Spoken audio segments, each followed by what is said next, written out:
제가 작년 4월, 5월부터 법회에 본격적으로 이제 시작해서 한 10번 정도 거쳐서 초기 불교의 이념과 명상이라는 법회를 계속 진행을 해왔었는데요.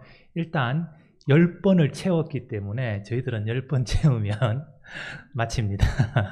그래서 10번을 채우고 마치기로 하고요. 그건 일단 정리를 하고 새로운 내용으로 법회를 시작해볼까 계속 좀 생각을 해보고 있었는데요.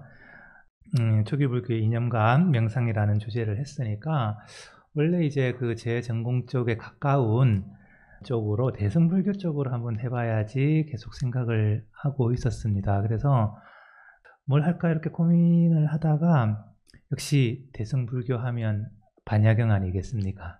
그래서 6월달부터는 반야경을 한번 같이 읽어볼까 하는 생각을 가지고 있습니다. 근데 이제 중간에 쉬어가는 건 아니고요. 원장님께서 계속 이제 강의를 하시다가 불소행찬 최근에 계속 읽고 계시지 않습니까? 너무 좋더라고요. 저는 사실 교학을 전공하고는 있지만 교학도 일종의 사상이랄까? 뭐 철학이랄까? 뭐 이런 거라고 하면 저는 사실 인문학을 보통 이제 문사철 많이 하는데 철학보다는 문학이 더 우위에 있는 그런 분야가 아닌가 생각을 합니다. 오히려 철학은 문학의 하위에 있는 인문학 분야에서는 그렇게 생각을 해요. 예를 들면 철학이나 문학이나 다 인간의 본질을 이렇게 탐구한다라고 하는 측면을 보면 철학이 인간의 본질을 더 잘 탐구할까? 많이 탐구할까? 오히려 문학 쪽이 더 많이 탐구하고 깊이 탐구하지 않나? 예를 들어서 뭐 돌스토이나 도스토옙스키 같은 소설을 보면 정말 대단하지 않습니까? 읽은 지는 한참 됐습니다만. 네, 그래서 불교에서도 그런 것 같아요. 뭐 저는 이제 주로 논설을 보는 편입니다만 그런 아주 교리적이고 교학적인 얘기보다 어떤 문학적 형상화를 통해 가지고 진리를 전달하는 방식이 훨씬 더 강력하고 힘이 있고 사람의 마음을 울리는 측면이 있다고 생각합니다. 미술도 마찬가지고요. 그래서 그쪽으로 공부를 한 거를 늘 이제 좋아하고 하는데 저는 이제 그쪽 성향은 아닌 것 같아가지고 따지기를 좋아해가지고 그런 성향은 아닌 것 같아가지고 교학을 했는데 마침 또 이제 원장님께서 부처님 전기를 읽으면서 마명이라는 분의 어떤 기본적인 사상과 그 다음에 불소행천에 나와 있는 이런 문학적으로 잘 형상화된 제가 이제 조금 이따 말씀드리겠습니다만 이 아슈바고샤 마명이라고 하는 분의 저희들이 지금 읽고 있는 불소행천은 말고 사운다라난다라고 하는 작품은 제가 산스크리트로 한번 다 읽어봤거든요. 우리 원장님께서도 말씀하셨습니다만 저희 연구위원 중에 최지연 선생님하고 유현정 선생님이 그 번역 프로젝트가 있었는데 어떻게 기회가 돼가지고 저도 귀동량으로 한번 읽고 해가지고 봤는데 역시 문학 작품으로 부처님의 가르침을 전달하는 게 훨씬 강력하구나 하는 것들을 느꼈습니다. 그래서 원장님께서 이제 마명의 사상에 대해서 한번 얘기해 주십사 하는 말씀을 듣고 잘 됐다. 이런 얘기를 한번 드리려고 조금 이제 불소행찬은 안 읽었지만 사운다라난다를 읽은 거를 가지고 한번 말씀을 드릴까 그렇게 생각을 했습니다. 또 준비를 하다 보니까 불소행찬을 또 찬찬히 한번 읽고 원장님 말씀하시는 거를 보니까 아주 재밌더라고요. 교학적으로 이렇게 오히려 사운다라난다라고 하는 사운다라난다가 이게 무슨 뜻이냐면 난다라고 하는 부처님의 사촌동생이 있거든요. 부처님의 사촌동생을 이렇게 교화시키는 얘기입니다. 근데 왜 사운다라라고 하느냐, 앞에 사운다라라는 말이 붙었냐 하면 이게 이제 우리말로 요새 말로 꽃미남이란 뜻입니다. 꽃미남 난다. 사운다라가 아주 뷰티풀 이런 뜻이거든요. 남자한테 붙었으니까 이제 영어로 번역할 때 보면 핸섬 난다 뭐 이런 식으로도 번역을 하더라고요. 그리고 이 난다의 아내도 아주 미녀여가지고 인도 여성들 굉장히 미인이지 않습니까? 네, 이 난다의 아내도 굉장히 미인이어가지고 이름이 또 순다리였어요. 순다리나 사운다라나 똑같은 말이거든요. 인도 말에서 약간 변화가 있을 뿐이었는데, 그래서 선남 선녀가 만나서 잘 살다가 부처님을 잘못 만나는 바람에 난다가 출가를 하는 뭐 그런 얘기입니다. 그것도 굉장히 재밌습니다. 재미있고 특히 수행론 쪽으로 굉장히 많은 얘기들이 있어가지고 재미있게 읽었는데요. 현재까지 이제 불소행찬을 읽는 거는 교학적인 얘기가 지난 시간 나와가지고 그거를 조금 더 자세히 한번 살펴보는 그런 시간을 한번 가지도록 하겠습니다. 그래서 뭐 제목은 불소행찬에 보이는 마명의 사상이라고는 했습니다만 아주 아까 말씀드린 대로 이 교학을 하는 사람들은 아주 좁은 쪽에 아주 세밀하게 보는 것을 특징으로 그렇게 이제 공부를 해와가지고 오늘도 그런 얘기들을 좀 말씀을 드릴까 합니다. 마명이라고 하는 분에게 아마 원장님께서 그 이전에 다 말씀을 드렸을 텐데요. 잠깐 소개를 하고 들어가는 게 그래도 역시 좋을 것 같습니다. 마명 뭐 한문으로는 말맞자에 울명자 쓰시죠. 연대가 굉장히 지금으로부터 2000년 전에 기원 후 한 80년에서 한 150년 정도에 살았던 분으로 알려지고 있습니다. 물론 인도에서 연대는 정확하지 않습니다. 상대적으로 이 사람 저 사람하고 비교해가지고 대충 이 정도일 거다 하는 정도이거든요. 근데 이분이 80에서 150이면 용수 스님보다 100년 정도 빠릅니다. 그러니까 용수 스님보다 먼저 활력을 하신 분입니다. 그리고 인도의 아주 대시인이자 극작가이자 승려라고, 근데 승려에 제가 괄호를 좀 쳐놨는데 이게 좀 확실하지가 않은 것 같아요. 과연 출가를 했는지 안 했는지가 좀 불분명합니다. 대체로 승려라고 인정은 하는 것 같은데 난다 같은 이 사운다라 난다 같은 다른 작품을 읽어보면 굉장히 에로틱한 묘사도 많거든요. 그래서 스님으로서 이런 얘기 해도 되나 싶을 정도로, 물론 뭐 노골적이지는 않습니다. 그런데 그런 것들도 있고 해가지고 물론 뭐 스님이라고 못할 거는 없습니다만 그런 세상사 일도 다 잘 아시는 그런 분인 것 같습니다. 그래서 변명도 해놨더라고요. 이제 사운다라 난다 뒤에는 내가 여기 조금 속된 말로 야한 얘기도 좀 해놨는데 이건 어디까지나 부처님의 진리를 전달하기 위해서 당의정으로 이렇게 이제 사탕을 쓴 약 위에 바른 것이지 여기에 뭐 중점이 있는 것도 아니고 거기에 또 주목을 하지도 말아달라 뭐 그런 병명까지도 한 것을 봤습니다. 그래서 그런 것들을 잘 알고 있는 분인 것 같고요. 근데 제가 보기에는 스님이셨던 것 같아요. 왜냐하면 이 당시에 이 정도의 글을 쓰려면 최고의 그 학문적인 훈련을 받아야 되거든요. 아마도 브라흐만 출신이셨을 것 같고, 브라흐만 출신이 이런 글을 쓰려면 불교에 이 출가를 하지 않으면 이 정도의 글을 제가자로서 쓰기는 힘들지 않았을까 그런 생각을 합니다. 아직 정확하게 뭐 계를 받았다 하는 기록이 없어가지고 그런 거고요. 마명 스님의 이름이 말맞자의 울명자여가지고 뭐 산스크리트로도 아슈바 하면 이게 말이거든요. 고샤 하면 여기 이제 뭐 말소리라는 소리도 있고 뭐 울음소리라는 뜻도 있기는 한데 말소리, 목소리 이런 이제 의미입니다. 그래서 아마 이 목소리가 굉장히 우렁찼나 봅니다. 그래서 마치 말과 같은 목소리를 가지신 분, 대체로 이제 이런 뜻입니다. 인도 스님의, 인도인들의 말은 다 그렇습니다. 그렇게 됩니다. 예를 들어서, 오늘도 잠깐 나올 겁니다만, 뭐, 세친 스님이다. 이렇게 하면, 세친이 뭐 어떤 뜻이냐면, 세라는 게, 이게 인도의 천신의 이름이거든요. 바수라고 하는 신이 있습니다. 근데, 산스크리트로는 바수 반두인데요. 이 반두가 친척이거든요.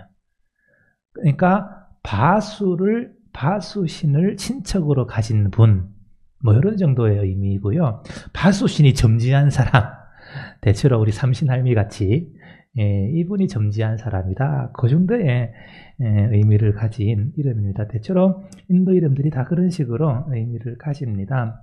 뭐 태어났을 때 마명스님이 아주 울음소리가 우렁찼던지, 그래서 속명이었던지, 아니면 다 성인이 된 다음에 이런 작품을 쓰니까 이런 작품의 그 목소리가 아주 우렁차서 세상에 널리 퍼지더라. 뭐 이런 이제 의미로 지어진 것인지도 모르겠습니다. 이건 뭐 원장님께서 법회하실 때 말씀하셨습니다만, 대승기신론도 마명의 저작으로 이렇게 알려져 있죠. 근데 대승기신론은 아마도 저희 지금 얘기하는 이 마명의 작품은 아닌 것 같습니다. 그런데 그러니까 아마도 대승기신론은 뭐 말은 많지만 최근에는 뭐 대체로 중국 찬술이 아니냐 하는 식으로 결론이 나고 있는데요. 이 스님에게 그 저자를 가탁할 정도로 아주 뛰어난, 저명한 그런 분이었다 하는 것 정도는 알 수가 있겠죠. 그래서 대승기신론의 이름을 빌려줄 정도로 굉장히 이름값이 높은, 아마도 당시에 유명하신 영향력이 있는 그런 스님이셨던 것 같습니다. 어디서 태어났느냐 하면 이분 불소행전 제일 뒤에 아마 나올 겁니다. 사케타라고 하는 지역에서 태어났는데요. 이 사케타가 어디냐 하면 지금의 아요디아입니다. 아요디아가 어디냐 하면 옆에 한번 보시면요. 여기가 아요디아입니다. 아요디가 어디쯤 있느냐 하면 서인도 쪽에 있네요. 서인도 쪽에 있고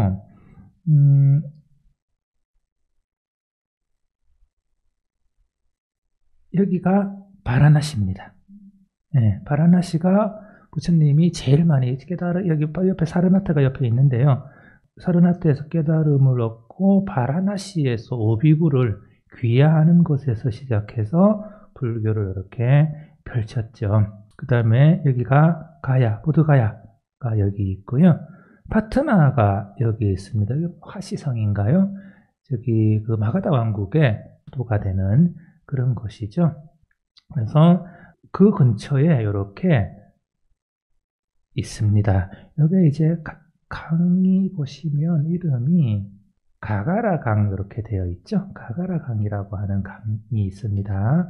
거기 연변에 이렇게 있어가지고 보시면 이렇게 가가라 강이 이렇게 흘러가서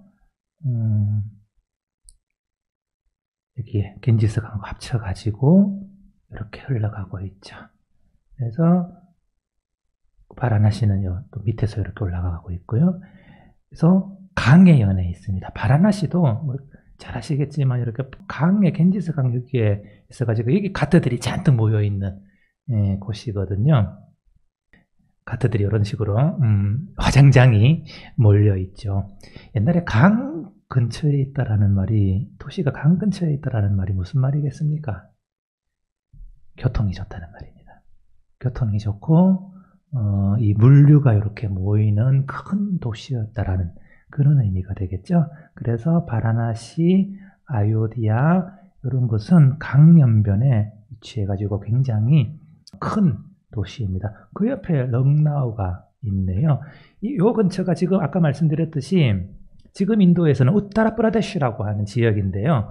럭나우가 우타라프라데시의 주도입니다. 그러니까 여기가 예를 들면 경기도 같은 경상도, 전라도 이렇게 하면 뭐 어떻게 됩니까? 전라도, 광주, 경상도, 뭐 부산, 뭐 이런 식의 주도가 되는 그런 이제 곳이죠. 여기 세포 항쟁도 있고 해가지고 굉장히 여기도 유명한 곳이죠. 근데 보시면 이런 식으로 서북 인도의 중심지에 위치하고 있습니다. 아요디아 하면 또 한국하고 굉장히 관련이 깊습니다. 아요디아 하면 생각나는 게 혹시 있습니까? 맞습니다. 허황우가 여기 출신입니다.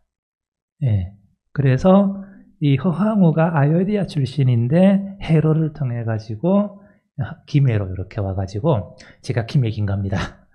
예, 그래서 저의 조상님이 되었다라고 하는 전설도 있는 그런 이제 것입니다.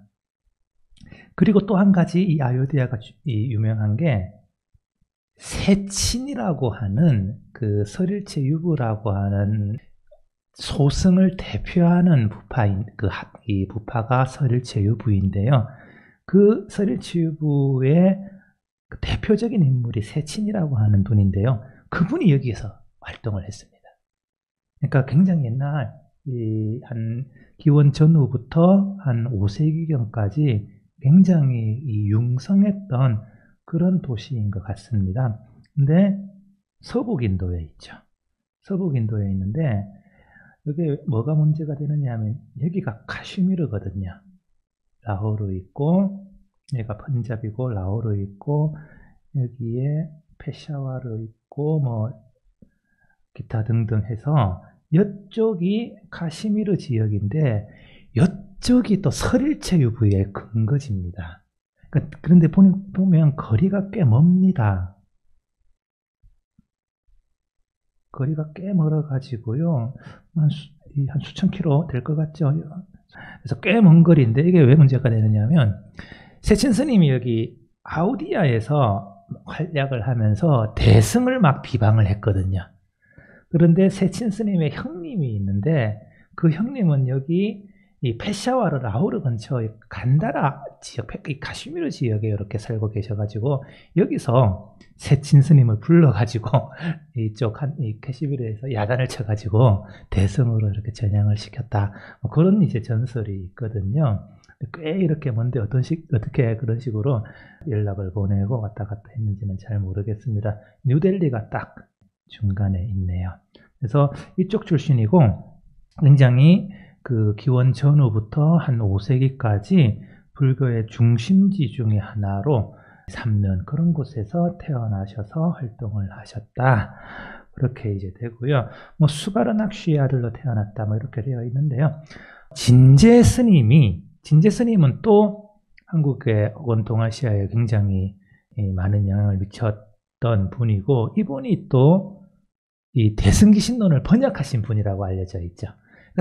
다 이렇게 연관이 되어 있습니다. 근데 이 스님이 바수반두 법사전이라고 하는 전기를 썼는데 바수반두가 세친 스님입니다. 세친 스님 얘기를 하면서 무착 스님 얘기도 하고 이제 전기를 쭉 썼는데 여기에 이제 마명 스님 얘기도 합니다. 그래서 마명 스님은 카슈미르에서 열린 대비바사론의 편집에 참여하였다라고 기록을 하고 있습니다. 이 대비바사론이 어떤 책이냐 하면 설일체 유부의 가장 근본적인 전적이거든요. 한 200권 정도 됩니다. 대정장으로 이렇게 꽤 큰 책인데요. 500명의 아라한이 모여가지고 대비바사론을 만들었다라고 이제 전설적으로 이어지고 있거든요. 여기에 마명 스님이 관여를 했다 하는 기록이 나와 있습니다. 어떻게 관여를 했냐 하면 이분이 카니시카 왕하고 관련이 있는 것 같아요. 카니시카 왕은 잘 아시죠? 카니시카 왕은 여기 앞쪽에 보시면요. 카니시카 대왕은 쿠샨 왕조의 황제죠. 쿠샨 왕조의 황제고 쿠샨 제국이 어떤 제국이냐 하면 이게 월지족이 세운 나라인데요. 여기가 쿠샨 제국입니다.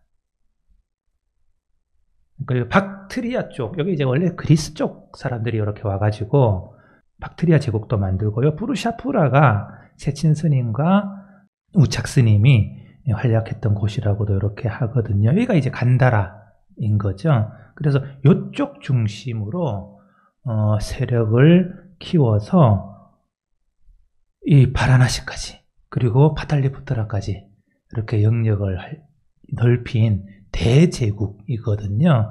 그래서 이분이 아까 보셨듯이 127년에 즉위를 합니다. 카니시카 왕은요.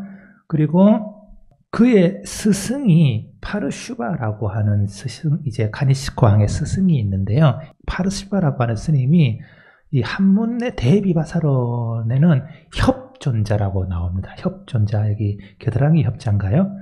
이렇게 이제 나오는데 이분이 아마도 이 대비바사론을 결집을 하는데 주도적인 역할을 했었던 것 같아요. 그러니까 카니시카 왕의 국사인 거죠. 그리고 카니시카 왕이 이제 굉장히 또 독실한 불교 신자였던 것 같습니다. 불교를 보호를 했던 것 같습니다. 그래서 대비바사론을 결집하도록 이렇게 했고요. 그걸 파르슈바이 협존자라는 분이 주도를 한 것 같습니다. 근데 전설에 따르면 이 마명스님이 이 파르슈바라는 분에 의해 가지고 불교로 이렇게 개종을 했다고 그래요. 옛날에 이제 인도 사람들은 다 브라만 출신이면 브라만 교도 일종의 그런 거였지 않겠습니까? 그러다가 이 파르슈바 협존자와의 논쟁에서 패하는 바람에 불교도가 되었다. 그렇게 이제 얘기를 하고 있는데요. 보시면 파르슈바가 대비바사론을 편찬하는데 가장 이제 주도적인 역할을 했던 분이고, 마명스님도 거기에 관여가 되어 있다라고 전설적으로 이렇게 내려와 가지고, 전통적으로는 마명스님은 설일체유부라고 하는 부파의 소속으로 알려져 있습니다. 제가 일단 왜 부파 얘기를 먼저 하느냐 하면, 일단 그분의 소속 부파가 확정이 되어야 그분의 사상이 대체로 드러나거든요. 그래서 대체로 이분의 소속이 어디다 하면 그 사람의 사상은 어떤 사상을 가졌을 것이다 하고 대체로 나옵니다. 그래서 보통 저희들이 이제 학파 소속성 뭐 이런 식의 얘기를 많이 하는데요. 문헌과 그 저자가 어느 학파에 속해 있느냐 하는 얘기를 많이 하는데, 설일체유부 소속이었던 것으로 보입니다.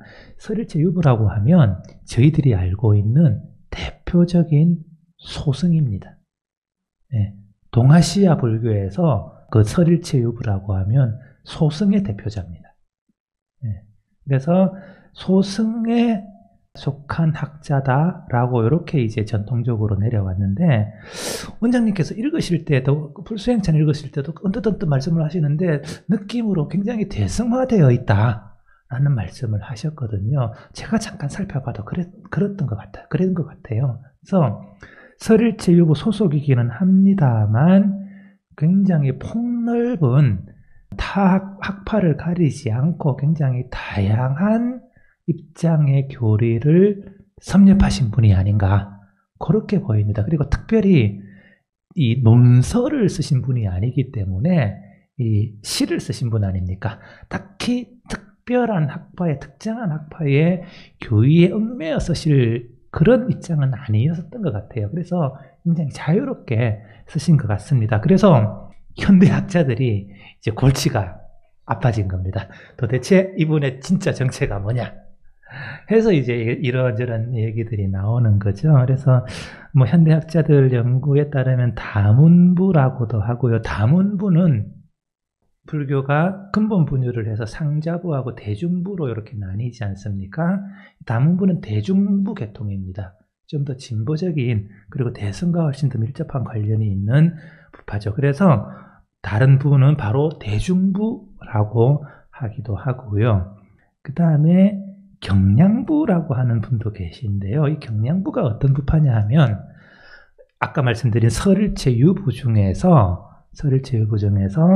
굉장히 혁신적인, 설일체유부의 그 교리를 많이 비판하고 굉장히 혁신적인 주장을 많이 했던 그런, 이 경량부라고 하는 부파는 아닙니다. 부파는 아니라고 알려져 있는데, 그래도 부라고 하는 이름이 붙을 만큼 굉장히 중요한 역할을 했던 일종의 학파이고요.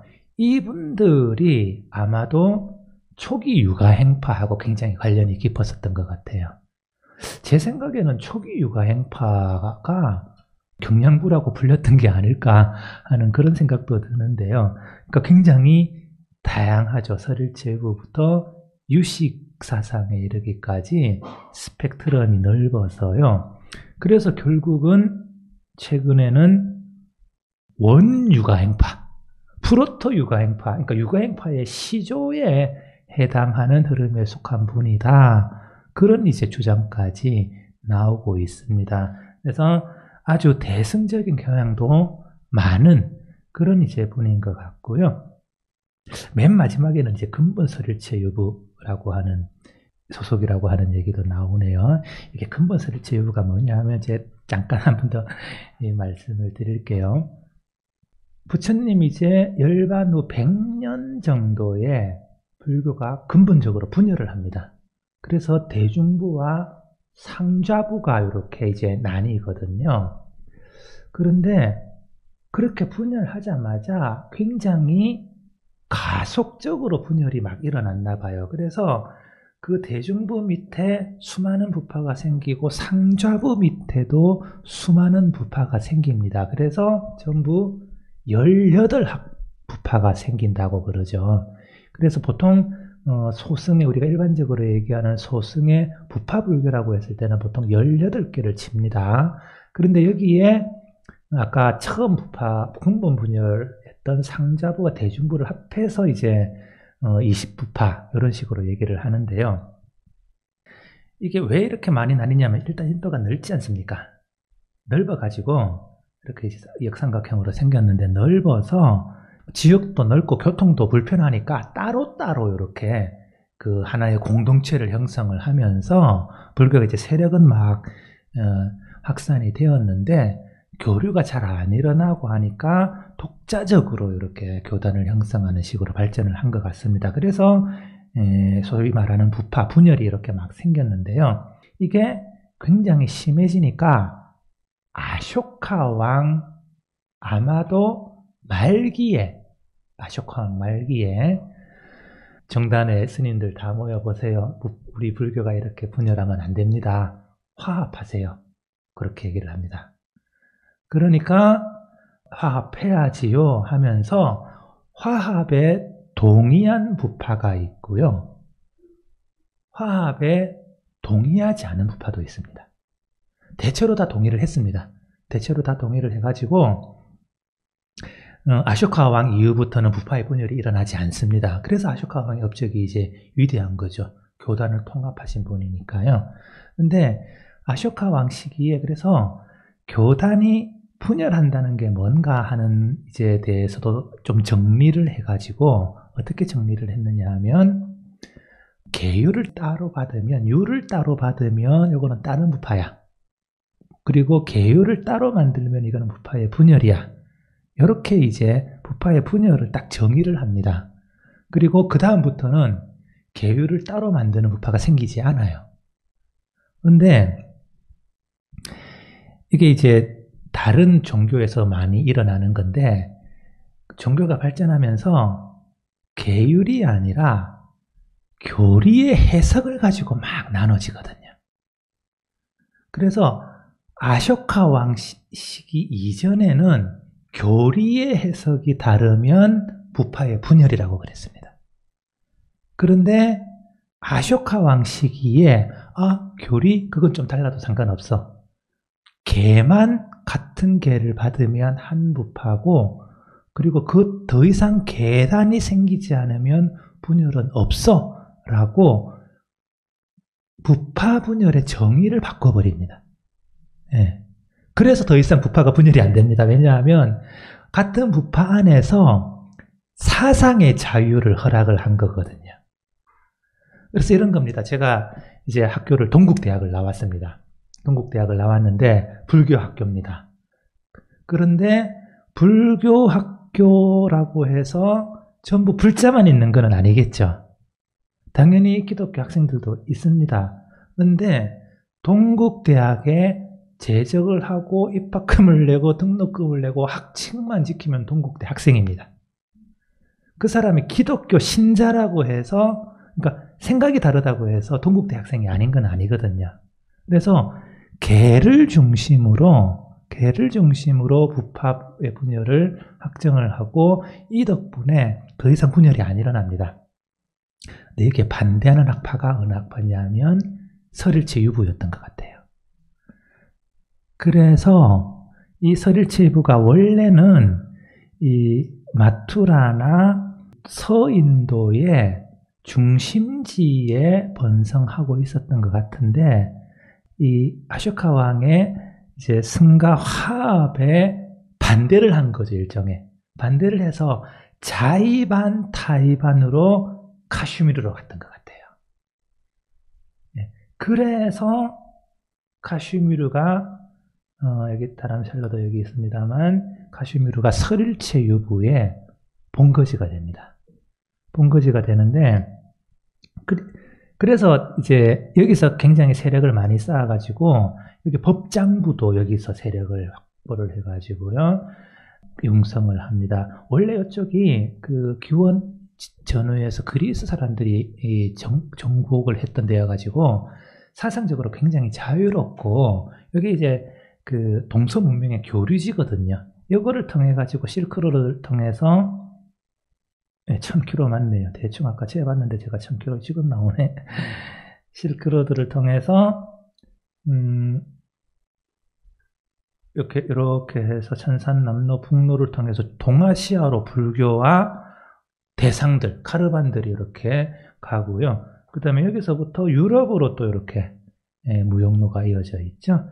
카슈미르에 여기 들어오면 여기서부터 아까 말씀드렸던 육로나 그 해로 등등을 통해 가지고 인도 내부로 들어오고 막 이런 데였거든요. 그래서 카슈미르 간다라가 동서 교류의 아주 핵심적인 지역입니다. 그리고 여기에 설일체유부가 자리 잡고 융성을 하고 유식학파도 여기서 설일체유부에서 탄생을 하거든요. 발전을 하거든요.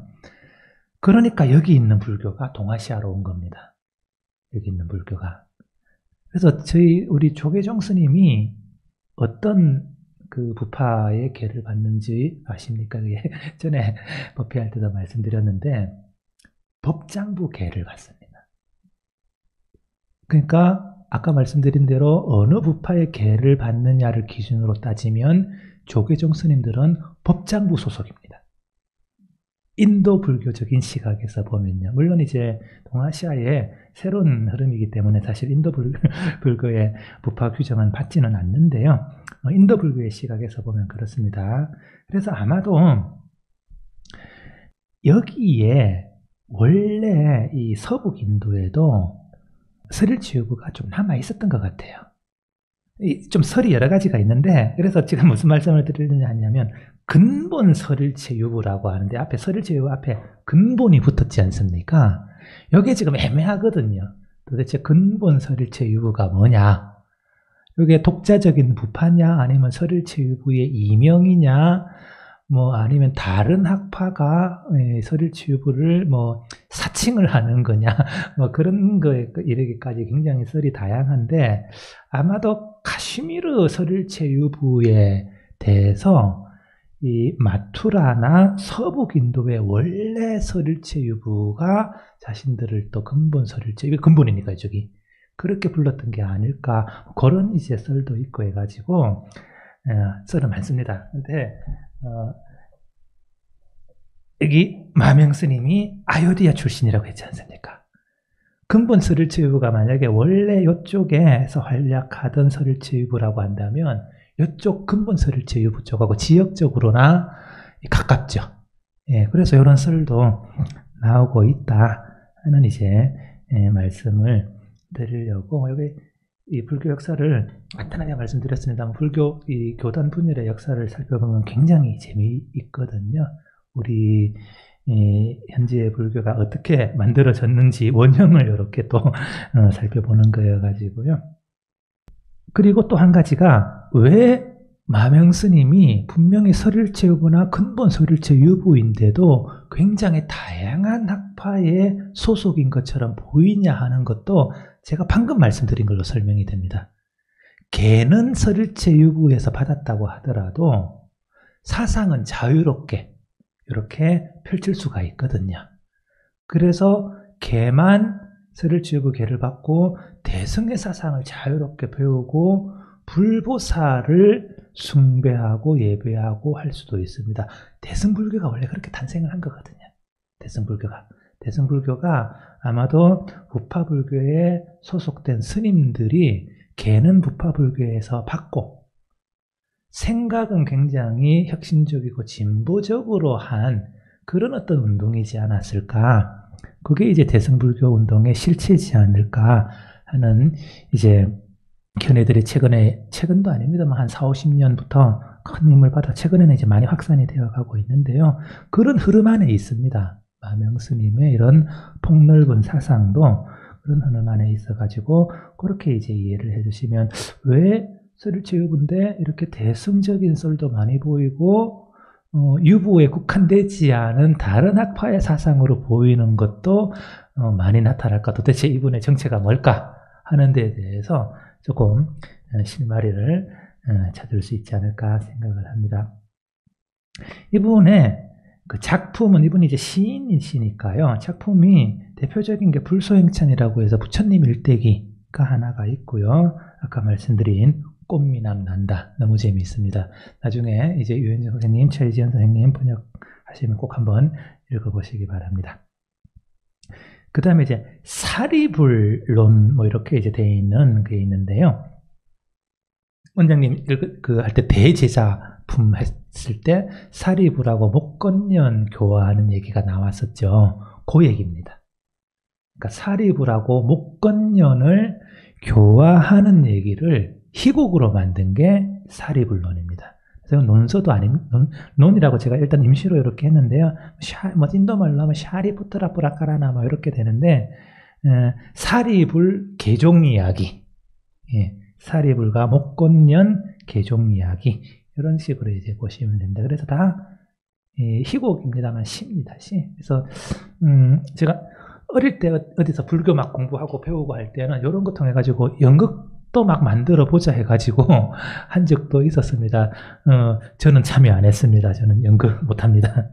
근데 불교 학생회나 뭐 이런 데에서 이런 식의 이제 시도를 해봐도 굉장히 재미있을 것 같습니다. 많이들 하고 있는 것 같기도 하고요.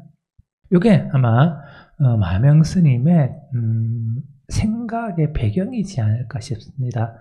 전통적으로는 소승부파의 출가자라고 알려져 있지만 실제로 말씀드렸듯이 꼭 그 계율을 받은 학파의 교리에 얽매이지 않고 자유로운 그런 생각을 펼칠 수 있는 게 아쇼카 왕 이후의 부파불교의 상황이었고 그 덕분에 대승불교가 탄생을 했고 마명스님도 그런 흐름에 있었던 분이어가지고 굉장히 자유로운 사상을 펼치지 않았나 싶습니다.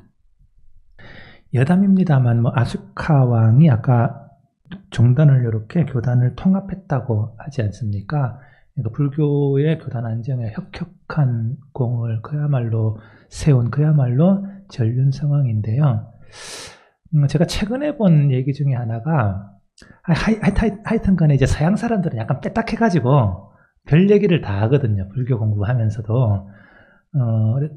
저희들 같이 살아있는 불교의 이 힘, 자장 안에 있는 사람은 이렇게 자기 검열이라고 할까? 여기 자유롭게 얘기를 못 합니다. 이 권위가 있어가지고요. 근데 서양 사람들은 그런 게 없으니까 아무 얘기나 많이 하는데 아쇼카 왕이 왜 불교 교단을 통합하려고 했을까? 불교 신자였기 때문에 물론 그것도 있겠죠. 근데 이거는 아쇼카 왕은 정치인 아닙니까? 그러니까 정치인의 정치적인 동기도 한번 살펴봐야 된다라고 해가지고 주로 경제적인 동기를 많이 얘기를 하더라고요. 이렇게 지역적으로 교단이 흩어져 있고 서로 대립하고 있으면 뭐가 문제입니까? 무역이 안 됩니다. 무역이. 이게 다 실크로드 이런 것들을 통해가지고 인도 내부 실크로드도 있고 외부 실크로드도 있고 활발하게 교역이 일어나야 되는데 그게 아마 좀 방해로 작용을 했었던 것 같습니다. 그런 자유로운 교역에. 그래서 요즘 말하면 이제 FTA죠. 자유로운 교역을 확보하기 위해서 교단의 화합에 나선 게 아닐까 하는 그런 이제 얘기도 있더라고요. 그건 뭐 사회적으로나 정치적으로 보면 그럴 수도 있겠다 하는 생각을 했습니다. 하지만 저희들은 불교적인 입장에서 교단의 화합을 바라는 마음에서 했다라고 이렇게 이제 보는 것이 가장 좋겠죠. 그리고 이제 이런 배경이 있고요. 그래서 불소행찬이 그 원장님과 읽었던 부분입니다. 읽었던 부분인데 아무래도 이렇게 그 쭉쭉쭉쭉 큰 줄거리를 따라서 읽어 나가셔가지고요. 읽으시면서 이거 조금 자세히 읽어봤으면 좋겠다 하는 말씀을 하셨던 부분이기도 하고요. 아까 말씀드렸듯이 교학을 하는 사람들은 처음에 이제 저희들이 배울 때부터 그렇게 배웁니다. 어떻게 배우느냐 하면 고무줄 늘리듯이 이렇게 쭉 늘려서 보라고. 그러니까 많이 보는 게 아니라 아주 소량의 분량을 이렇게 아주 자세하게 봐라. 그런 식으로 이제 훈련을 받거든요. 그래서 항상 보면 이렇게 많이 못 읽고 아주 자세히 읽느라고 그러는데요. 약간 이제 좀 성격이 다르죠. 이렇게 크게 읽어서 줄거리를 큰 틀에서 파악하는 거랑 자세하게 읽어서 정밀하게 아는 거랑 성격이 다른데 이게 다 필요하더라고요.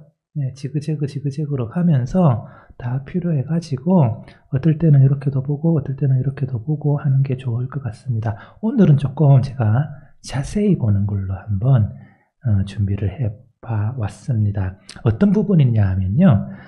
그 빈비사라 왕을 교화하는 부분입니다. 이거 읽으셨던 부분입니다. 그 불소행찬의 한문본으로만 남아있고 16품인가요? 16잠인가요? 병사왕 교화품인가 아마 그럴 겁니다. 그 부분에 나와 있는 내용을 도대체 마명스님이 어떤 경전을 가지고 이렇게 문학적으로 형상화했을까 하는 것도 한번 보고요. 그 다음에 도대체 이분이 이렇게 얘기를 하는데 이게 무슨 말인가 하는 것도 한번 살펴보도록 하겠습니다. 옆에 표로 제가 비교를 해놨습니다. 비교를 해놨는데요. 이거 어디냐 하면 병사왕 부분인데 이게 한글 대장경 번역본, 그러니까 불소행차는 원장님이 이제 법회하실 때와 마찬가지로 한글 대장경 번역본을 그대로 가지고 왔습니다. 한글 대장경 번역본을 어디냐 하면 여기입니다. 이게 어떻게 됩니까? 동국대학교에서 고려대장경을 전부 다 번역을 해놨거든요. 고려대장경을 전부 다 번역해놓고 이거 옛날부터 번역이 되어 있었습니다. 한글 대장경으로요. 이거를 전부 전산화 해가지고 저희들이 이렇게 인터넷을 통해서 들어가서 바로바로 확인을 해볼 수 있습니다. 그 중에서 불소행찬이라고 하는 게 있고 1권, 2권, 3권, 4권, 5권인데 4권에 이렇게 불소행찬 4권 되어 있죠. 쪽 위에 이렇게 가시면 병사왕 교화품 이렇게 되어 있는데 가섭 존자 대가섭을 이렇게 교화를 한 다음에 병사왕을 만나러 가죠. 그래서 여기서부터입니다. 병사왕을 이렇게 만나 가지고 설법하는 부분인데 이거 다시 한번 읽어보실까요? 부처님께서는 거기 모인 모든 대중들 능히 법받을 만한 근기임을 아시고 병사왕에게 말씀하셨네. 그대는 이제 자세히 들으시오. 이렇게 되어 있죠. 그 전 구절에 온 세상 모두가 저 가섭이 부처님 제자라고 한 것을 보고 결청코 저 세종께서 진정한 일체지임을 알았네 해서 이게 계기가 가섭, 그 유명한 그 대단한 가섭존자가 부처님 제자라고 하니까 이제 부처님을 다시 본 거죠. 다시 보고 저분이 일체지구나 이렇게 하죠. 여기 일체지라고 이렇게 되어 있는데 한문을 보시면 여기 진실일체지 이렇게 되어 있는데요. 보통은 이게 일체지자입니다.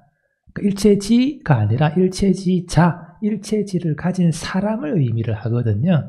근데 이게 이제 글자가 5자밖에 안 되니까 자자를 빼버리고 이제 진실일체지 했는데 한국어 번역을 할 때는 진실일체지자 이런 식으로 이제 번역을 하는 게 사실은 더 의미가 통하는데요. 그냥 그대로 번역을 해버렸습니다. 한글 대장경이 번역이 원장님도 말씀하셨습니다만 번역이 좋습니다. 굉장히 좋은데 가끔 가다가 이 번역은 뭐 항상 나오듯이 반역이어 가지고요. 오역이나 좀 약간 이상한 번역이나 이런 게 없을 수가 없거든요. 그래서 그런 것들을 참고하시면서 봐주셔야 합니다. 그렇지만 모든 번역은 모두 도움이 됩니다. 모든 번역이 됩니다. 이거 아니면 우리가 어떻게 일일이 한문을 읽어가지고 불소행찬의 내용을 이해를 하겠습니까? 전체적인 내용을 이렇게 이해하는 데는 세세한 부분에 오류는 큰 문제는 없거든요. 부처님이 보고 일체지라고 하든 뭐 일체지자라고 하든 그게 무슨 상관이 있겠습니까? 저분이 그냥 전지자이구나 하는 것을 알 수가 있는 거죠. 그래서 다시 한번 보시면요. 그래서 이제 병상왕에게 말했습니다. 그대는 자세히 들으시오. 마음과 뜻과 모든 감관 이것은 모두 나고묘라는 법이니 나고묘라는 흠을 분명히 알면 그것은 곧 평등한 관찰이라고 하면서 이렇게 쭉 진행이 됩니다. 몇 수 안 됩니다. 그 몇 개송 안 되는데요. 다시 이렇게 저희 오늘 나눠드린 것으로 돌아오면요. 그대는 자세히 들으시오. 마음과 뜻과 감관 또 모든 감관 이것은 모두 나고 묘라는 법이니 나고 묘라는 흠을 분명히 알면 그것은 곧 평등한 관찰이라고 이렇게 되어 있죠.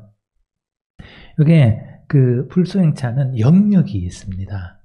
영역이 있어가지고 이제 오래됐습니다. 영역이 있고 최근에 제가 본 이제 이 법회를 준비하기 위해서 본 논문에 엘칭어라고 하는 분이 있는데요. 이분이 약간 그게 수정을 해서 또 번역을 해놓은 게 있더라고요.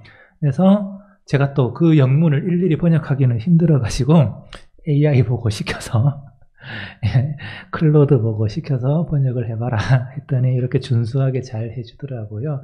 마찬가지입니다. 이게 큰 내용을 이렇게 빨리빨리 파악을 하기에는 AI 번역도 훌륭합니다. 그래서 한글 대장경 번역본에 대응하는 이제 영역본이 어떻게 되어 있냐 하면 신체는 마음과 감각기관과 함께 나타나고 소멸합니다. 좋은 자질들을 증진시키기 위해서는 그것들의 생멸을 알아야 합니다. 라고 이제 영역에서는 되어 있습니다. 중요한 게 요거를 어디서 가져왔냐 하는 거거든요. 마명 스님이 본인도 이렇게 막 공부를 하고 어떤 경론을 읽고 이거를 자기식으로 표현을 문학적으로 했지 않겠습니까? 그래서 그거를 찾아보니까 제일 오른쪽에 있는 문헌에서 가지고 왔더라 하는 겁니다. 이게 뭐냐면 그 파승사라고 하는 이 문헌입니다. 이게 그 대장경에 있습니다. 근본 설일체율 파승사라고 하는 게 있거든요. 산스크리트 본어로도 남아 있습니다. 이게 이제 승가의 분열을 다룬 겁니다. 아까 제가 승가 분열을 이렇게 계속 말씀드렸던 것도 요 문헌 때문에 그런데요. 여기서 나오는 얘기들이 를 가지고 현대학자들이 아마 대충 그런 식으로 부파 분열, 승가의 분열이 진행되지 않았을까 그렇게 이제 생각을 하거든요. 그 얘기를 기록해 놓은 파승사에 거의 같은 얘기가 나옵니다.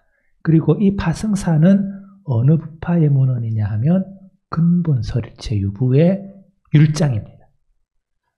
그러니까 여기하고 유사하니까 아마도 근본설일체 유부라고 하는 부파에 가장 밀접한 그런 소속을 가졌던 분이 아닐까 그렇게 생각을 하는 거죠. 그 다음에 뭐 사중경이라는 것도 있고 빈비사라 왕경이라고 하는 이제 경전들도 있는데요. 전부 근본설일체 유부와 밀접한 관계를 가진 문헌입니다. 이 근본설일체 유부가 왜 중요하냐 하면 대승의 유식학파가 이 근본설일체 유부에서 발전해 나왔다라고 보는 그 관점이 아주 유력하거든요. 그래서 가끔 나오실 때 근본설일체 유부 들어봤다 이렇게 한번 기억을 해 주십시오. 유식 사상을 이해하는 데에서도 굉장히 중요한 학파입니다. 거기서 어떻게 나오느냐면 조금 자세히 나옵니다. 색은 나타나고 사라집니다. 그것의 발생과 소멸 모두를 알아야 합니다. 한 다음에 수상행식도 그렇습니다. 그렇게 되어 있죠. 여기 이제 경전에 나타나는 전형적인 설명의 방식이죠. 오온 중에 색을 먼저 설명을 하고 그 다음에 수상행식 역부여시 이런 식으로 하지 않습니까? 반야신경도 색즉 시공 공즉 시색 수상행식 역부여시 이런 식으로 이제 설명을 하죠. 이게 산문의 형태인데요. 저희들이 지금 보고 있는 불소행차는 운문이지 않습니까? 이걸 이제 압축을 한 거죠. 압축을 해서 마음과 뜻과 감관이라는 것으로 이렇게 확 줄여버린 것이죠. 그리고 그것을 발생과 소멸 모두를 알아야 합니다 해서 여기서도 이 빈비사라 왕에게 설법하는 내용으로 나오거든요. 그래서 여기 가장 여러 가지 문헌들을 비교를 해보니까 파승사라고 하는 근본 설일체 유부의 율장과 제일 비슷하더라 해서 제가 이 엘칭어라고 하는 분의 논문에서 보고 가지고 와봤습니다. 다음 구절 한번 보실까요? 저희들이 읽는 한글 대장경에 만약 그와 같이 평등하게 관찰하면 그것은 곧 몸을 아는 것이요 몸이 나고 멸하는 그 법을 알면 취할 것도 없고 받아들일 것 없음 알리, 이렇게 되어 있는데요. 다 몸이라고 이렇게 하죠. 그런데 영문 번역에서는요, 이 두 가지를 올바르게 알므로써 사람은 신체에 대한 올바른 이해에 도달할 수 있습니다. 감관을 가진 신체가 발생과 소멸에 종속됨을 알므로써 전혀 집착이 없고 하면서 다음 구절로 넘어갑니다. 이것도 역시 파승사에서 그대로 이어져 있습니다. 귀족의 아들이 색이 나타나고 사라지는 속성을 가지고 있음을 알 때 대왕이시여 그는 바로 그 색을 철저히 합니다. 그리고 수상행식도 마찬가지입니다. 라는 식으로 이제 율장에서 설해져 있는 거죠. 요거를 마명스님이 시적인 형태로 이렇게 가지고 온 겁니다. 그 다음에 만일 다시 이제 불소행찬으로 돌아와서요. 만일 이 몸의 모든 감각 깨달아 알면 나도 없고 또 내 것도 없나니 그것은 순수한 괴로움의 덩어리, 괴로움에 살다가 괴로움에 멸하는 것. 해서 번역을 정말 시 읽듯이 이렇게 잘 해놓으셨더라고요. 근데 뭐 영문이나 율장 번역은 그렇지 않습니다. 시를 읽는 기분이 들지를 않죠. 그것이 자아이거나 자아의 소유물이라는 관념에 이르지 않습니다. 신체, 감관, 그리고 인식 이외에 다른 것들은 존재하지 않습니다. 고통만이 나타나고 고통 자체가 사라집니다. 이렇게 이제 되어 있고요. 여기 이제 이 부분이 조금 다르죠. 그러니까 시적으로 표현을 했는데 저희 이제 읽는 불소행차는 괴로움에 살다가 괴로움에 멸하는 것, 뭐 이런 식으로 하는데 영역에서는 고통만이 나타나고 고통 자체가 사라집니다. 해서 약간 뉘앙스가 다르죠. 예, 고통 자체가 이게 오온이 고통이니까요. 이게 순대고온이라고 하는 아주 전형적인 그 12연기를 설명하면서 나타나는 용어가 있거든요. 고통 그 자체만 발생하는 것이다 하는 표현이 있습니다. 여기서 배제하고 있는 게 뭐냐 하면 자아에 속한 것 혹은 자아는 없다. 그런 이제 의미가 되겠습니다. 위에 바로 있죠. 자아거나 자아의 소유물이라는 관념은 없다. 오직 고통만이 나타난다. 즉 오온만이 나타나고 사라진다.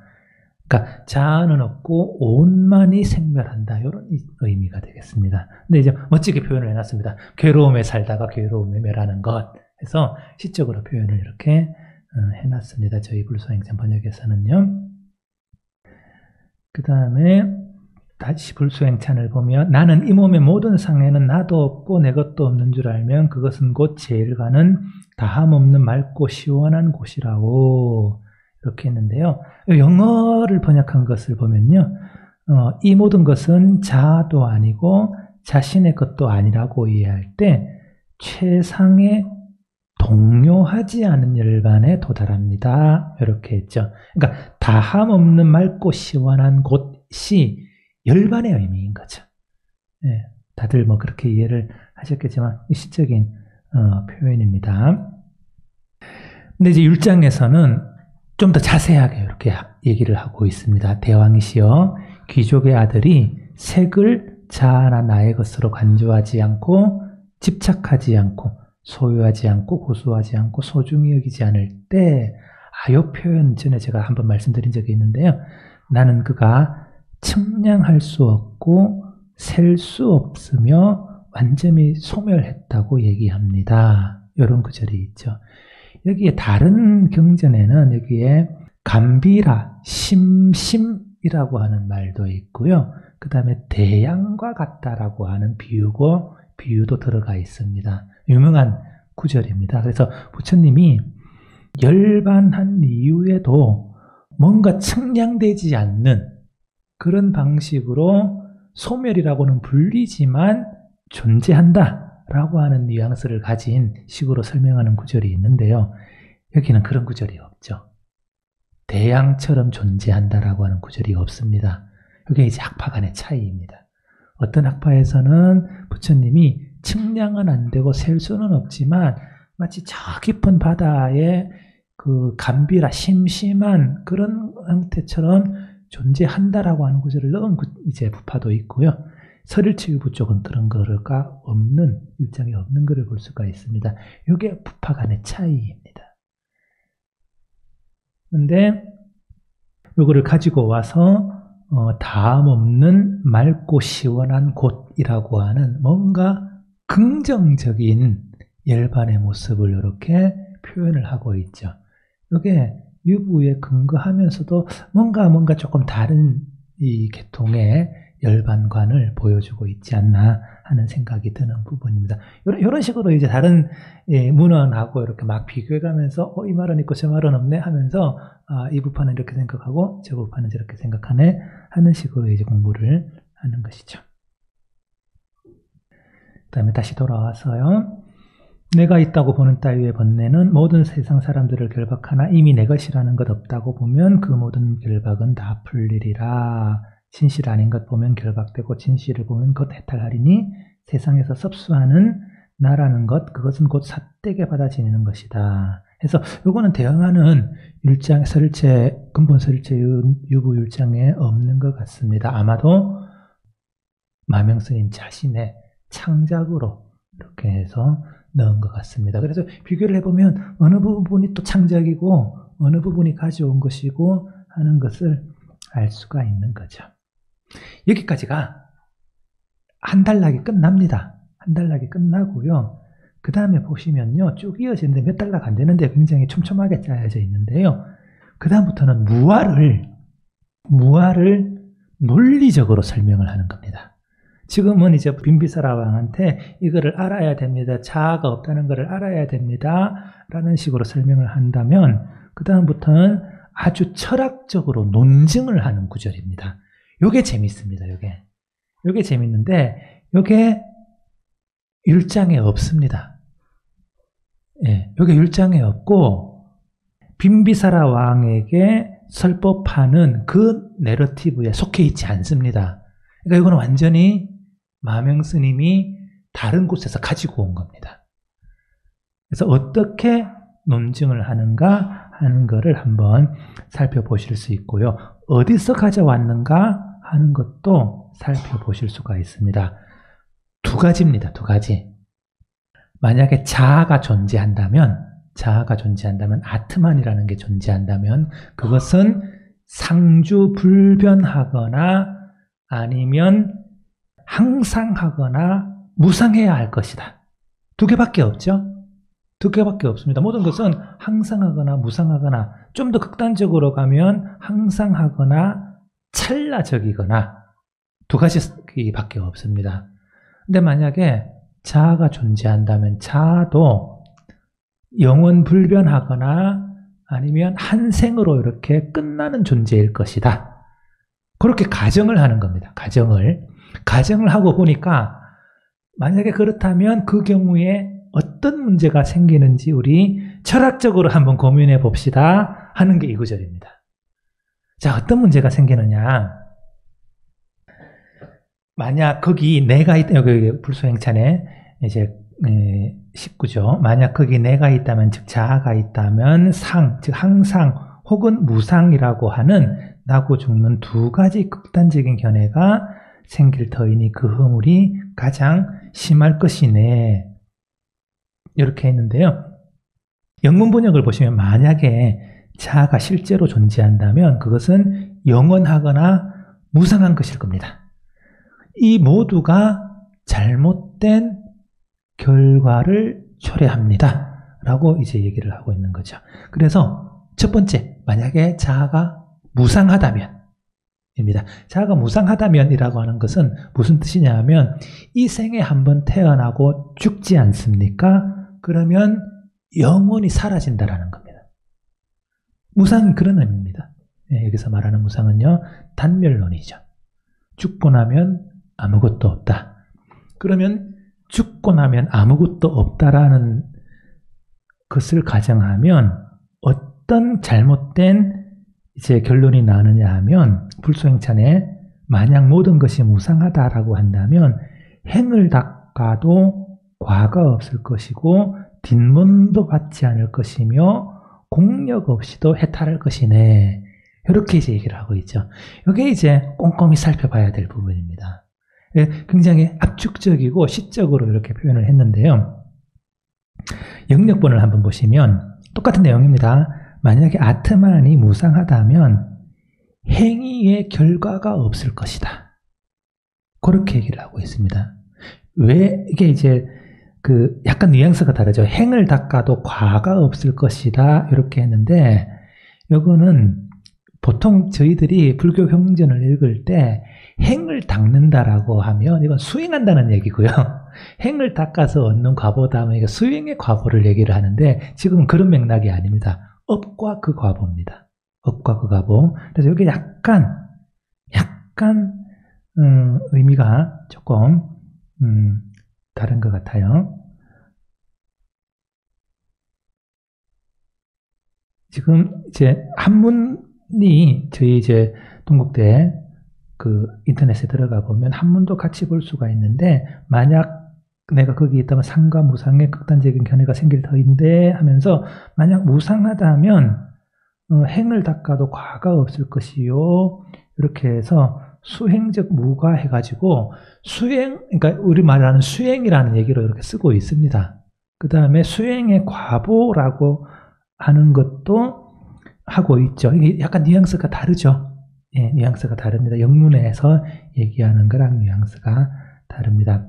영문의 결과는 행위의 과보가 없을 것입니다. 그렇게 하고 있습니다. 이게 왜 그러냐면 생각해 보십시오. 우리가 지금 받는 그 업의 결과는 언제 지은 겁니까? 전생에 지은 거거든요. 그 다음에 우리가 지금 업을 짓지 않습니까?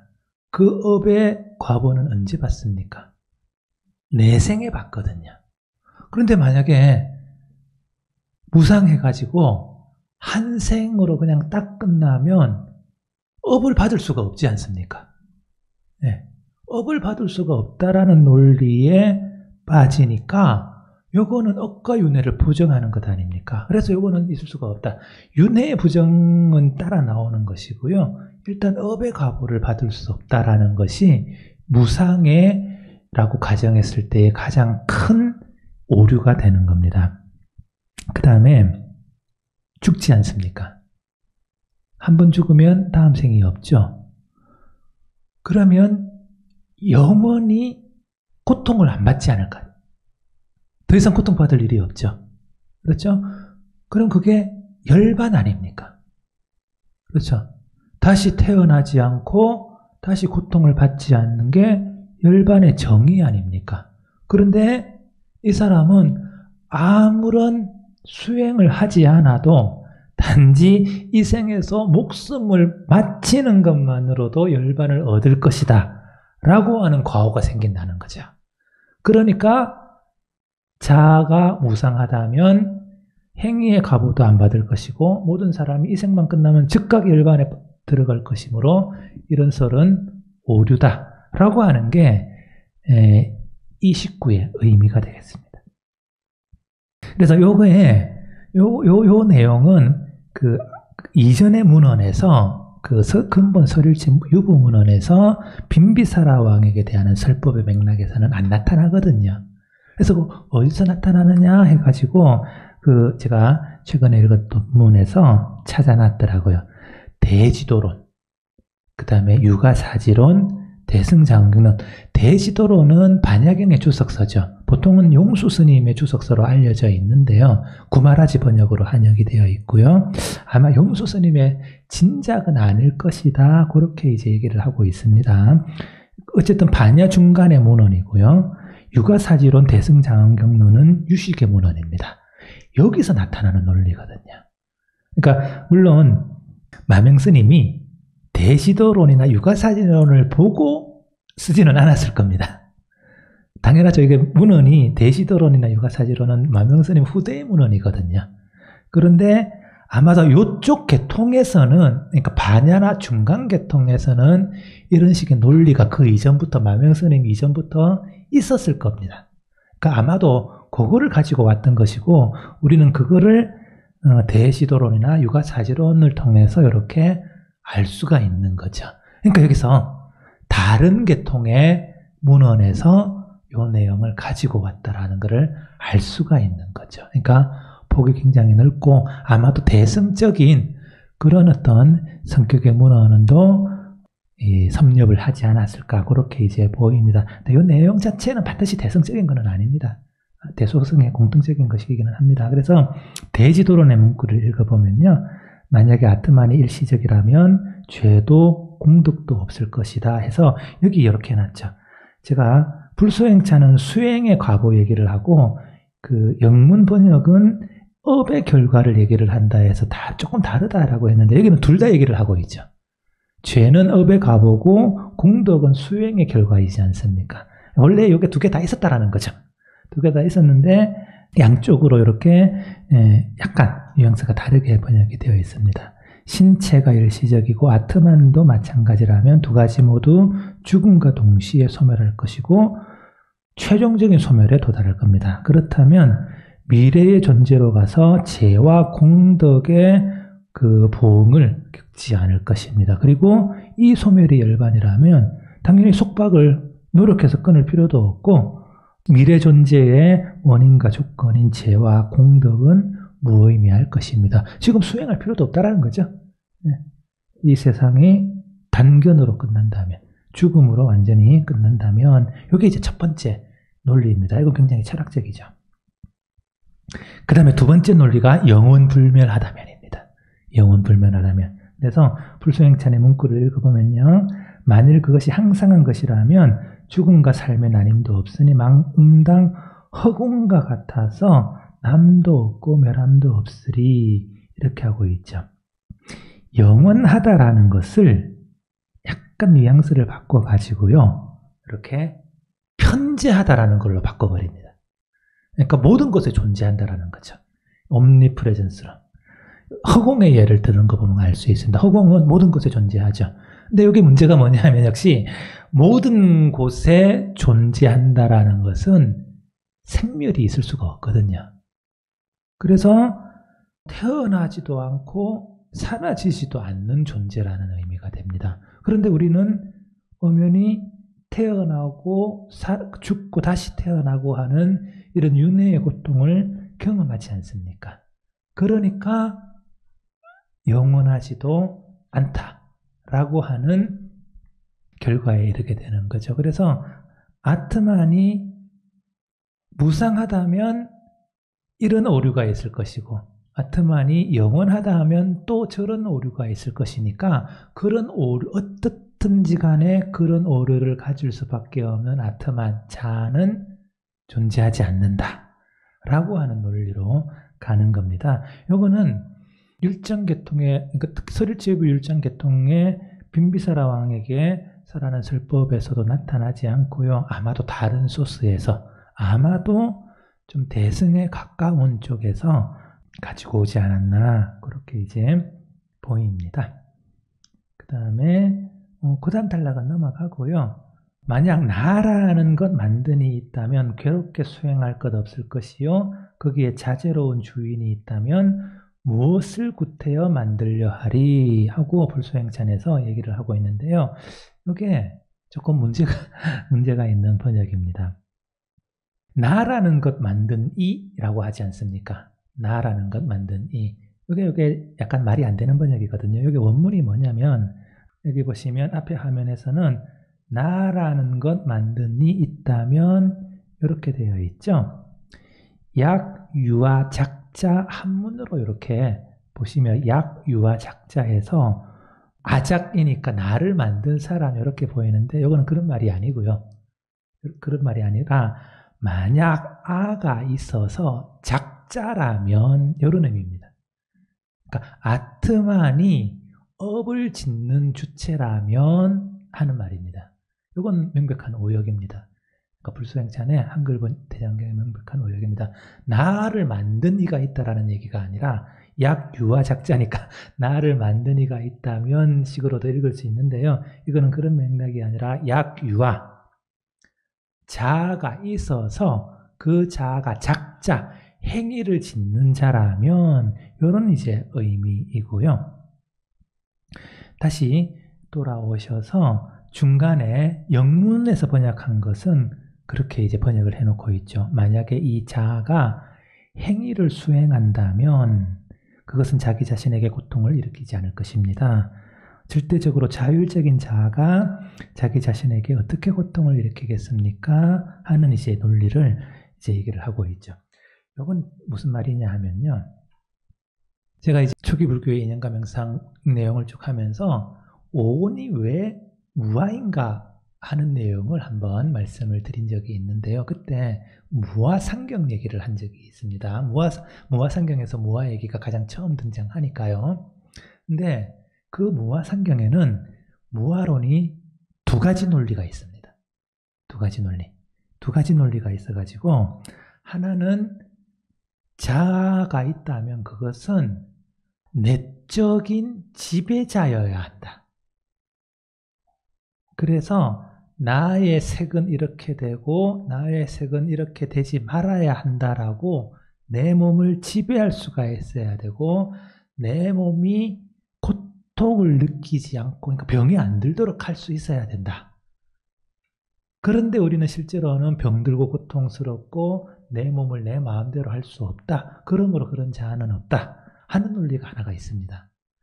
그 다음에 두 번째 논리가 무상하고 고통스러움으로 자아가 아니다 하는 논리가 있습니다. 두 개가 있습니다. 요 앞에 화면을 한번 보시면요. 그때 제가 설명해 드렸던 그 내용입니다. 무아상경은 세 부분으로 나뉘는데요. 첫 번째 무아설이 있고 두 번째 무아설이 있고 무아에 의한 해탈 이렇게 설명을 하는데요. 첫 번째 무아설이 뭐냐면 요겁니다. 신체가 자아라면 고뇌로 이끌지 않아야 하고 마음대로 되어야 한다. 그런데 실제로 우리는 고통으로 이끌어지고 마음대로 내 몸이 심지어 내 마음도 마음대로 안 된다. 그거는 그런 것들을 마음대로 할 수 있는 자아가 없기 때문이다. 이게 이제 첫 번째 논리거든요. 내적인 통제자라고 하는 그런 관념입니다. 이게 대승불교에서는 굉장히 많이 나타납니다. 이런 식의 자아를 상정을 하고 부정하는 거요. 근데 초기 경전이나 부파 불교의 문헌에서는 이 관념은 잘 안 나타나는데 마명스님이 여기서 그 얘기를 하고 있네요. 그 얘기를 하고 있어가지고 약간 이것도 역시 부파 불교의 주류적인 흐름하고는 약간 다른 그런 이제 흐름을 얘기를 하는 걸 알 수가 있습니다. 그러니까 여기 이제 제가 표시를 해놨는데요. 자제자로서의 자아는 무아상경의 첫 번째 무아설이다. 대지도론에서 아트만이 자율적이고 활동적이라면 자신의 욕망에 따라 모든 것을 얻어야 할 것이고 하지만 그것은 항상 욕망하는 것을 얻지 못한다는 사실로 귀결된다. 따라서 그런 자아는 존재하지 않는다 하는 논리로 이렇게 나오고요. 역시 대승적인 뉘앙스가 있습니다. 그러니까 아마도 이 부분, 그러니까 무아를 빈비사라 왕에게 설법을 하면서 처음에 약간의 개론적인 의미에서 무아를 할 때는 율장에 있는 것들을 그대로 가지고 왔다가 약간 논리적으로 철학적으로 논증을 해야 될 필요가 있을 때는 다른 소스에서 이렇게 가지고 와서 불소행찬의 내용을 만들었다 하는 것을 이제 우리가 알 수가 있습니다. 그래서 이런 식의 이제 얘기들이 쭉 이어져 가고 있습니다. 요지는 자아가 항상해도 안 되고 무상해도 안 되는데 둘 다 안 된다면 그런 자아는 존재하지 않는다 하는 논리고 이 논리는 다른 곳에서 가지고 온 것이다 하는 이제 말씀을 드릴 수가 있겠습니다. 그 다음에 이제 제 마지막에 부분이 또 이어집니다. 이게 단락이 몇 개 안 되는데 이런 식으로 쪼개서 이렇게 보면 또 다른 식의 장면이 보입니다. 세 번째 단락은 첫 번째 단락하고 마찬가지로 파승사 같은 근본 설일체유부율에서 가지고 온 겁니다. 그러니까 한번 읽어보시면 만든 자도 없고 아는 자도 없으며 조인도 없으나 항상 옮겨가나니 남과 죽음은 밤낮으로 흘러가네 그대는 내 말을 들으시오 해서 앞에 일부분에서 했던 뉘앙스가 거의 비슷하지 않습니까? 그렇죠? 이 병사왕에게 딱 들으라는 얘기, 그 다음에 자가 없고 생멸은 흘러간다는 얘기가 1하고 이렇게 딱 연결이 됩니다. 그러니까 이게 1하고 3 사이의 이 부분을 다른 데서 가지고 와서 끼워 넣었다라고 하는 거죠. 요거는 영문 번역에서도 청자들 중에서 최고인이여 이 가르침을 들으시오. 어떻게 윤회의 흐름이 흘러가는지 행위자도 없고 경험자도 없으며 지시하는 자도 없는 이 몸을 떠밀어 가는지 하고 이제 비슷하게 번역을 하고 있고요. 파승사에서 그대로 나타납니다. 나타나서 굉장히 길게 얘기합니다. 그러나 나는 그런 방식으로 말하지 않습니다.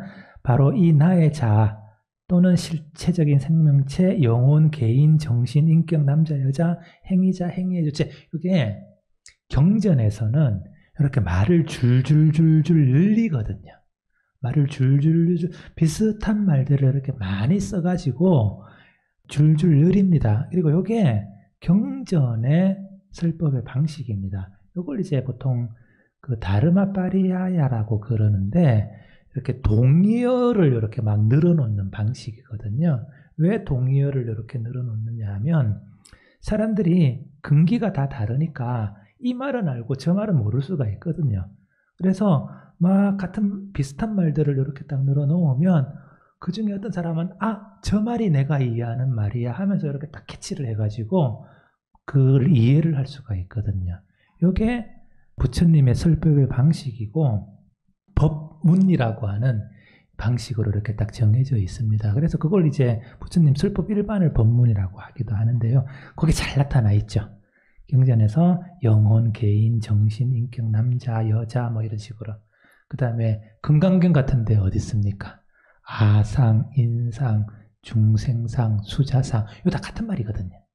다 같은 말인데 이거를 동의어를 막 열거를 함으로써 어느 하나를 듣고 이해할 수 있도록 그런 식으로 이제 배려를 하는 거죠. 그래서 부처님은 한 말씀으로 얘기하지만 듣는 사람은 천양지차로 다르게 알아듣고 그 중에 하나를 알아들으면 되거든요. 그래서 길게 이어집니다. 생산자, 운영자, 말하는 자, 경험자, 향수자가 존재하지 않은 적은 없고 존재하지 않게 될 일은 없으며 현재도 존재하지 않음이 결코 없는 것으로 이런 식으로 쭉 라고 하는 그런 얘기들을 제일 앞에 보시면 나는 그런 식으로 말하지 않는다라고 부정하고 있죠. 부정문입니다. 부정문. 근데 이거를 길게 이렇게 해놓은 거를 불소행찬에서 아주 간략하게 만드는 자 없고 아는 자 없고 주인도 없고 항상 옮겨 다니지만 생사는 흘러간다라는 식으로 이거는 이제 굉장히 압축적으로 설명을 하는 구절이라고 볼 수가 있습니다. 거의 비슷합니다. 거의 비슷해가지고 제일 마지막에 일종의 그 12연기의 형태를 설하는 것을 압축해 놓는 것으로까지 이어집니다. 여기 이제 양주가 마른 풀 만나면 햇빛이 연연하여 불이 따라 생기나니 해서 이거 양주가 뭐지 하면서 말씀하셔가지고 저도 한번 쭉 찾아봤는데 잘 모르겠더라고요.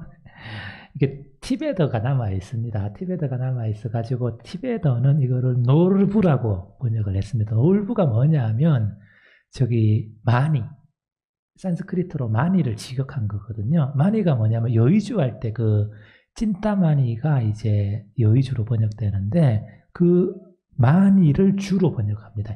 보석의 일종입니다. 보석의 일종. 보석의 일종인데 그게 양주니까 양기가 들어가 있는 주, 열기가 들어가 있는 주, 이래가지고 원장님 말씀하신 대로 돋보기, 자연적인 돋보기거나 아니면 처음에는 저는 이제 이게 혹시 부싯돌 같은 게 아닐까 생각을 했었거든요.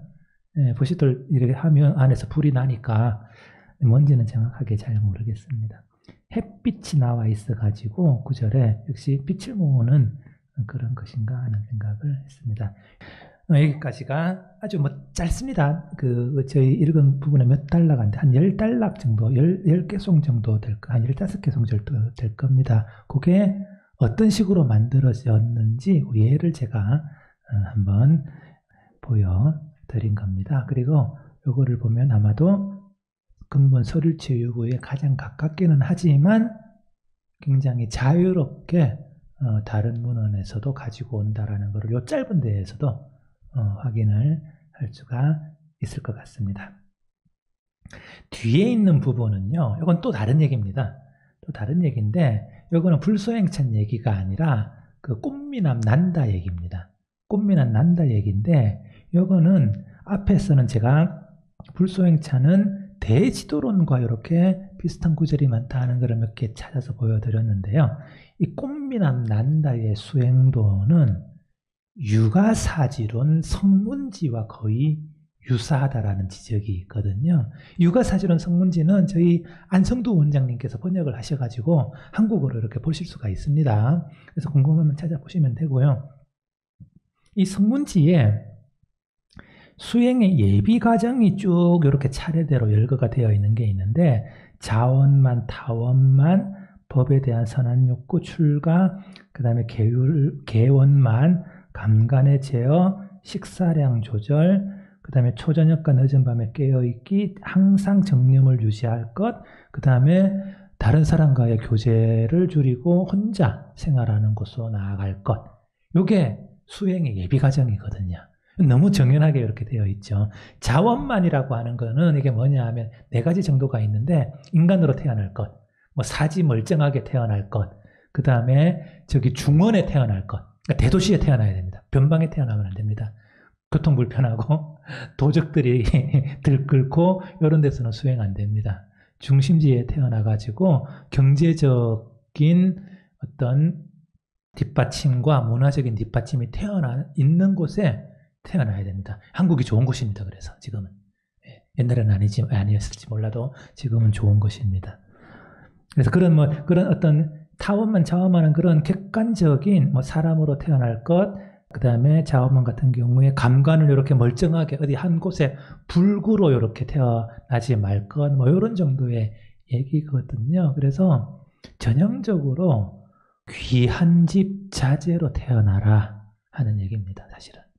그래서 현대적으로 하면 적어도 중산층 이상의 교양 있는 집에 태어나야 불교 공부를 제대로 할 수 있다 하는 얘기를 하는 겁니다. 이거는 아주 단순하게 말씀드리면요. 그리고 그거는 사실입니다.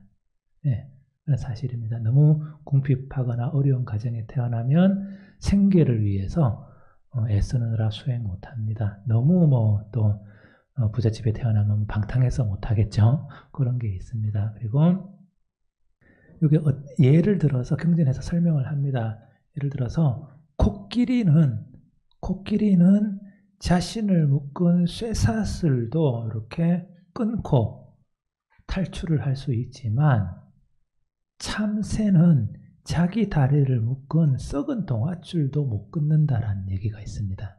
그러니까 어느 정도 본인 자신이 자질이 갖추어져야 이런 속박으로부터 벗어날 수 있다. 그런 조건이 갖추어져야 한다. 그런 얘기를 하는 건데요. 요 얘기가 꽃미남 난다에 거의 몇 개, 한 3개 정도 빼고 그대로 이렇게 나와 있죠. 일단 자원만, 타원만 얘기는 이거는 빠지는데 왜 빠졌냐 하면 난다는 기본적으로 이걸 갖추고 태어났거든요. 부처님의 이복동생으로. 그래서 특별히 난다한테 할 때는 이 얘기가 없고, 그래서 법에 대한 선한 욕구부터 이렇게 이제 시작을 해서, 그리고 이때 난다가 또 출가를 한 상태였거든요. 그래서 출가한 것도 없습니다. 그 다음에 출가한 다음에 계율을 지키고 감관을 제어하고 식사량 주는 대로 먹고 많이 먹지 말고, 그 다음에 초저녁부터 새벽까지 자지 말고, 초저녁과 새벽에는 깨어 있으면서 수행하고 늘 정념을 유지를 하고 사람들하고 어울리지 말 것. 고요하게 있어야 됩니다. 이게 제대로 된 수행자의 가장 기본입니다. 이게 이제 일치를 하고 있다 해서, 아까 제일 처음에 마명 스님이 초기 육아행파의 어떤 원형, 유식사상의 그런 원형의 흐름에 있었지 않을까 했을 때는 이 부분을 또 근거를 들어가지고 주장을 하기도 합니다. 이건 불성행찬하고는 상관이 없는 얘기입니다만, 이 수행의 이런 예비 과정에 대한 덕목들이 너무너무 좋아가지고요. 제가 굉장히 좋아하는 덕목이거든요. 사실 저는 수행은 여기서 끝난다고 생각을 하거든요. 이것 자체가 수행이고, 이것 자체를 원만히 하는 것 자체가 사실은 수행의 전 과정이라고 생각을 하기 때문에 이것도 소개시켜 드릴 겸 가지고 봤습니다. 그래서 뭐 육아사지론의 다른 부분하고 비슷한 점들도 이렇게 몇 개 나와 있는데 요거는 이제 보시면 아마 바로 아실 수 있을 겁니다. 그래서 오늘은 마명 스님의 어떤 배경이랄까 그런 얘기랑 불수행찬에 나타나는 것, 그 다음에 약간의 이제 그 꽃미남 난다 얘기까지 곁들여서 마명 스님의 사상에 대해서 조금 설명을 드렸고요. 이거 아마 좀 염두에 두고 다시 한번 불수행찬 쭉 읽어 나가시면 조금 더 폭넓고 깊게 이해하는 데 도움이 되시리라 생각합니다. 오늘은 여기까지 마치겠습니다. 감사합니다.